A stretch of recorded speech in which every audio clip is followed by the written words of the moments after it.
Et salut tout le monde, c'est FunGX, la seule chaîne qui respire, et aujourd'hui je vais vous présenter donc une config plus ses périphériques, donc un setup complet pour stream ou pour jouer, qui se retrouve donc dans les alentours de 3600, 3600, grand max 3700. Donc ce que je vous propose, c'est qu'on se retrouve directement après la petite intro avec le premier composant.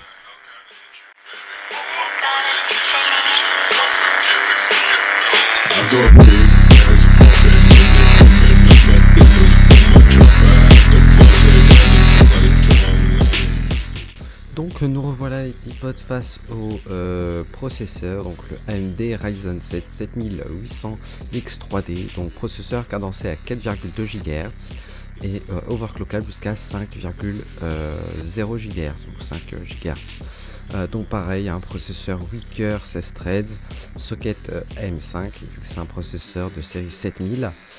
On a donc l'AMD 3D, donc comme son nom l'indique, 7800X3D, donc la partie 3D du processeur. Le V-Cache, on a donc 5 MO en cache, on a donc les 5 nanomètres.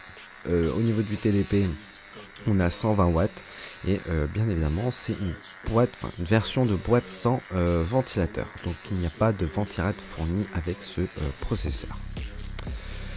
Au niveau du système de refroidissement, je suis parti sur le MSI McCore Liquid 360R V2, kit de water cooling pour processeur avec éclairage RGB et un bloc rétotatif, j'allais dire ça, mais c'est rotatif. Donc pareil, il est rotatif donc à 270 degrés, donc c'est en fait le water block ici, ce petit truc là en plastique qui peut se pivoter donc sur lui-même sur 270 degrés. Donc comme ça vous avez le logo MSI, vous n'avez pas à vous embêter à dévisser, monter, enfin il tourne sur lui-même. Donc sur ce water cooling, on va retrouver 3 ventilateurs en 120 mm, RGB adressable bien évidemment, le radiateur donc de 360 mm, ces deux tuyaux, et le waterblock qui est lui aussi RGB adressable et qui est géré directement avec l'application MSI Center et MSI Mystic Light.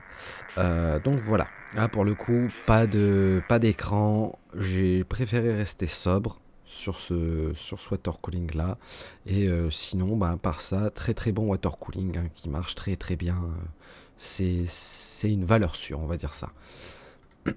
Donc au niveau de la carte mère, je suis parti sur la MSI Mag X670E Tomahawk Wi-Fi, donc carte mère ATX, pareil socket AM5, le chipset c'est la X670E, bien évidemment E pour Express. On a 4 slots en DDR5, on a la connectique M.2 en PCI Express 5e génération, on a de l'USB 3.2, du PCI Express 5.0 16X, on a le LAN 2,5 GBE, le Wi-Fi 6E, la Bluetooth 5.3. Donc au niveau de la carte mère en détail, on a ici donc les deux connecteurs pour les connectiques USB, on a le CPU fan, le 6 fan ici, on a un connecteur 12 volts qui se trouve juste là, je ne sais pas si je peux trouver une mieux, non, bon c'est pareil. On va donc retrouver ici un 5 volts, on a les diodes donc les LED qui nous permettra de voir si tout fonctionne, que ce soit au niveau du CPU, de la RAM, du BIOS et du boot. On a les 4 slots bien évidemment en DDR5. On a ici là donc les d'autres 6 fans, on a le connecteur 24 broches pour l'alimentation de la carte mère, on a le socket AM5 bien évidemment, on a ici un USB 3.2 si je me trompe pas pour l'USB type C du front panel, on a donc 4 SATA, on a un USB 3.0 ici. En bas on a pour le front panel, on a un RGB 12 volts, un USB 3.0 de nouveau, deux USB 2.0, des 6 fans, pareil. Là c'est une connectique RGB propriétaire, mais bon généralement on l'utilise pas. On a ici un autre 12 volts et ici on a l'HD audio. On a donc ici bien évidemment l'emplacement du M.2 en 5e génération, et ici en bas aussi. On a la pile BIOS et on a donc bien évidemment les slots PCI Express donc en 5.0 16X. Au niveau de la RAM, je suis parti donc sur la Corsair Vengeance RGB en DDR5 bien évidemment. Donc j'ai sélectionné plutôt un kit de 32 Go, donc 2 x 16 Go cadencé à 6000 MHz en CL36, donc couleur noire. Hein. Pas grand chose à dire hein, sur cette RAM. On a l'XMP. Je ne sais pas si elle est optimisée si pour les cartes mères Intel. Pour les cartes mères Intel, hein, pas pour les processeurs Intel, mais les cartes mères Intel. Donc bon, ça revient au même, mais bon, ça change pas grand chose. Hein, ça fonctionnera tout aussi bien sur un carte mère et un processeur AMD. Donc pareil, un garantie à vie et le RGB peut être géré avec Corsair iCUE directement. Au niveau du GPU, je suis parti donc sur la MSI GeForce RTX 4070 Super de 12 Go, Gaming X Slim. Donc carte graphique plutôt haut de gamme en 12 Go et DDR6X. On a un HDMI 3 DisplayPort, le DLSS 3, le PCI Express. Voilà, on a un peu de RGB comme vous pouvez le voir ici avec le logo MSI. On a le 12 VHPWR, la fameuse backplate ici qui est en plastique. Et à l'arrière, comme vous pouvez le voir, hein, les 3 DisplayPort et l'HDMI. Là pour le coup, on a une carte mère qui est assez compacte. Comme vous pouvez le voir, parce que généralement les cartes mères dépassent un peu au niveau des slots. Mais là pour le coup, ça dépasse très légèrement, il n'y a pas grand chose quoi. Donc voilà. Donc au niveau du stockage, je suis parti donc sur le Samsung SSD 990 Pro M.2 en PCI Express NVMe bien évidemment. Donc 1 Tera. Là j'ai pris un PCI Express en 4.0.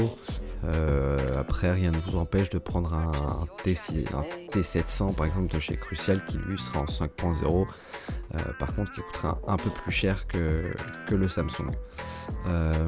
Donc j'ai pris donc un SSD de 1 Tera et un autre de 2 Tera. Donc celui de 1 Tera précommande pour tout ce qui est jeu et tout ça, et celui de 2 Tera pour tout ce qui sera rec, vidéo, montage, photo, pareil, hein, tous les fichiers, documents sur le disque dur plus élevé au niveau du stockage.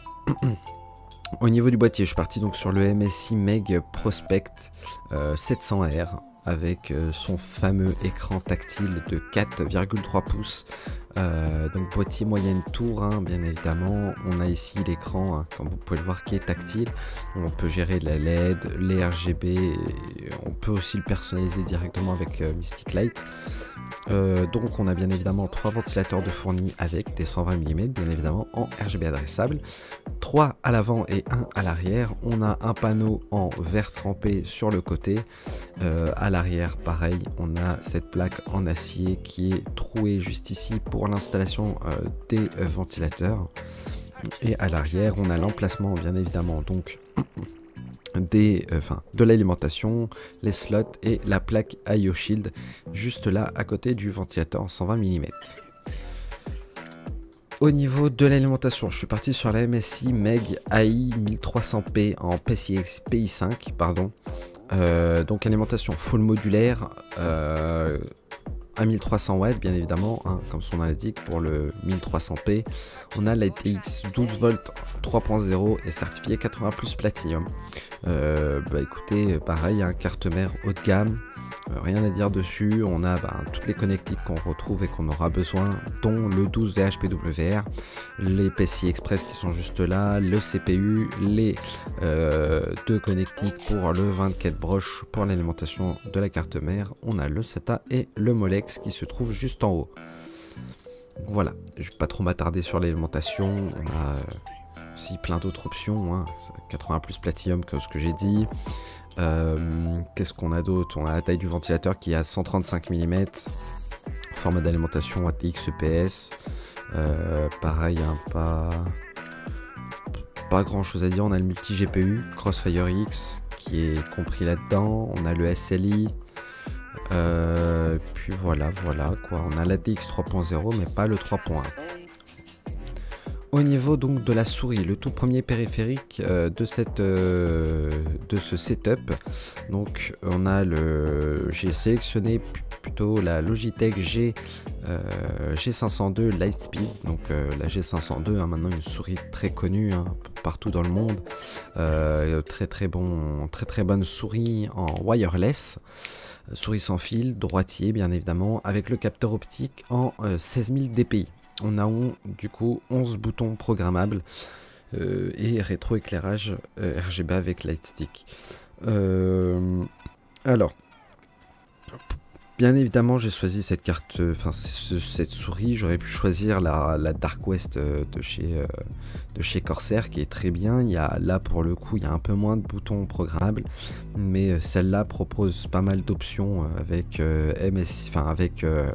l'application Logitech, hein, comme vous pouvez l'apercevoir dans ma barre de tâches. L'application Logitech G-Hub, on a plein d'options de programmation et tout sur l'application directement. Certes, il y a beaucoup moins de boutons comparé à la Dark West que j'ai, comme je vous ai présenté dans la dernière vidéo ou l'avant-dernière, si je vous dis pas de bêtises. La Dark West en a 15 des boutons programmables, celle-là on a 11 seulement, mais bon, il n'y a pas trop d'écart, il y a juste 4 boutons en moins, c'est pas ça qui va faire un énorme changement. Voilà. Au niveau du clavier, je suis parti donc sur le Logitech G512 GX bleu. Carbone, vous dites ça comme vous voulez, moi je dis ça carbone. Donc c'est un clavier gaming interrupteur mécanique tactile Switch GX bleu. Pareil, rétroéclairage avec la technologie Lightstick. Et puis on a un châssis en alliage, en aluminium, qui est plutôt solide, on va dire, sur ce boîtier. Donc pareil, hein, sur ce clavier, pardon, sur ce clavier, malheureusement, bon, il est pas wireless, mais voilà, c'est pas trop dérangeant. Mais vous pouvez après, sinon, partir sur les anciens périphériques que je vous ai sélectionnés, comme le Corsair, alors je ne sais plus c'est quoi de nom.